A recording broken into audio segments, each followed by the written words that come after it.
समस्त को नमस्कार। आपण माने जानुछंती कलाहांडी जिल्ला रे प्रथम कोविड पॉजिटिव केस चिन्हट होईची। समग्र ओडिशा मध्य रे कोविड पॉजिटिव केसेस र संख्या बढ़ुची। तेणु आमको विशेष सतर्कता मानिबाकू पड़िबो एवं याकू गंभीरता सहित नेबाकू पड़िबो। कोरोना को हराइबा पाई एकमात्र उपाय सामाजिक दूरता। आमे देखुछु 95% लोक यार पालन करूछंती, से मानको मोर धन्यवाद। किंतु एबे भी आम भितरे 5% लोक एमिति अछंती जो माने यार उल्लंघन करूछंती, से मानको बुझाइबार दायित्व आम समस्त को। विशेष करी दुकान सामना रे ये उल्लंघन देखा जाउछि। व्यवसायी बंधु मानको मोर गोटे मेसेज अछि।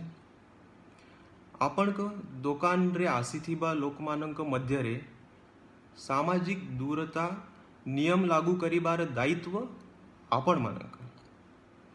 जे कौनसी दुकान रे सामाजिक दूरता नियम र उल्लंघन हेब से दुकान को हमें सील करी देबू और आईन अनुजाई कार्यानुष्ठान लेबू।